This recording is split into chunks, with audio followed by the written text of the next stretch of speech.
அன்புள்ளங்களுக்கு வணக்கம். நம்ம இன்னைக்கு வெண்டைக்காய் புளிக்குழம்பு வைக்கிறோம். தேங்காய் இல்லாமல் வைக்கிறேங்க. சூப்பராக இருக்கும் டேஸ்ட்டு. ஹோட்டலில் எப்படி நம்ம சாப்பிட்றோமோ அந்த டேஸ்ட் இருக்குங்க. செம்ம டேஸ்ட்டாக இருக்கும். அதுக்கு நம்ம ஃபஸ்ட்டு வெண்டைக்காய் நல்லா கழுவிட்டுங்க, துணி வச்சு தொடச்சிருங்க. அப்படி இல்லைன்னா வெயிலில் ஒரு 2 நிமிஷம் வச்சிங்கன்னா அப்படி நல்லா உணர்ந்துரும். இந்த மாதிரி பீஸாக கட் பண்ணிக்கோங்க.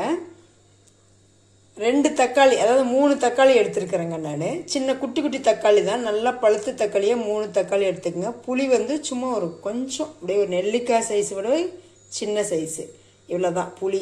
இதை ஊற வச்சுக்கலாங்க.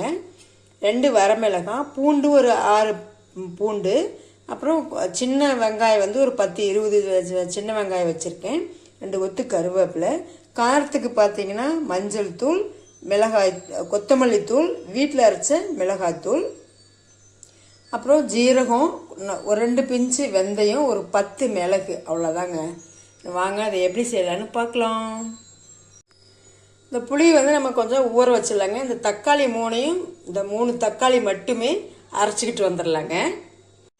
குழம்பு தாளிக்க ஆரம்பிச்சிடலாங்க. ஒரு 3 டீஸ்பூன் நம்ம எண்ணெய் ஊற்றிக்கலாங்க. ஏன்னா நம்ம ஃபஸ்ட்டு வெண்டைக்காவை இதில் இந்த எண்ணெயிலேயே வதக்கிக்கலாம். இப்போ நம்ம வதக்கும் போதே இந்த காய்க்கு தேவையான அளவு உப்பு போட்டு நல்லா வதக்கிடலாங்க.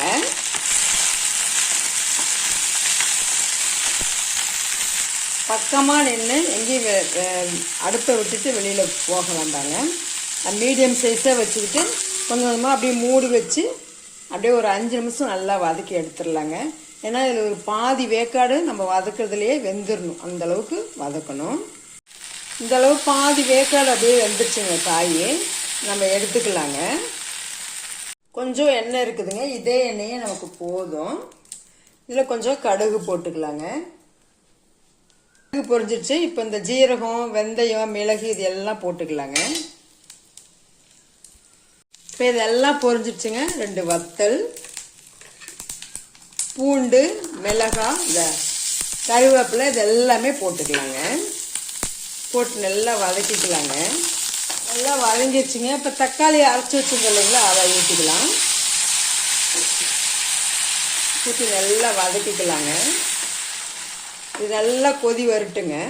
நல்லா பச்சை வாசனை போக நல்லா கொதி வந்துருச்சுங்க. இப்போ நம்ம வறுத்து வச்சுருக்கிறீங்களா அந்த வெண்டைக்காயை போட்டுக்கலாம். போட்டு மிளகுத்தூள், மஞ்சத்தூள்லாம் எடுத்து வச்சுருந்தீங்களா அதையும் போட்டுக்கலாங்க. நம்ம ஏற்கனவே வெண்டைக்காய்க்கு உப்பு போட்டு வதக்கியிருக்கிறோம். இந்த குழம்புக்கு மட்டும் தேவையான அளவு உப்பு போட்டுக்கலாங்க. ஏன்னா பார்த்து போடணும். நம்ம வெண்டைக்காய்க்கு போட்டிருக்கிறதுனால நிறைய போட்டிங்கன்னா கசக்க ஆரம்பிச்சிடும். இப்போ இந்த புளி தண்ணி ஊற்றிடலாங்க. இதுலேயே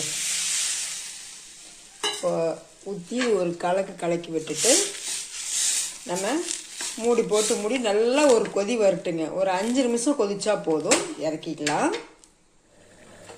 இப்போ எடுத்து பார்க்கலாங்களா. சூப்பராக வந்துருச்சுங்க. நல்லா எண்ணெய் பிரிஞ்சு வந்துருச்சு. போதும், நல்லா காயும் நல்லா வெந்துக்குச்சுங்க. நம்ம ஏற்கனவே பாதி வேக்காடு வச்சு தான் வதக்கி போட்டோம் இல்லைங்களா, அதெல்லாம் வந்துச்சு. இது கடைசியாக ஒரு 1/2 டீஸ்பூன் நாட்டு சர்க்கரை அல்லது வெல்லம், நாட்டு வெல்லம் அதுமாரி போட்டுக்கோங்க.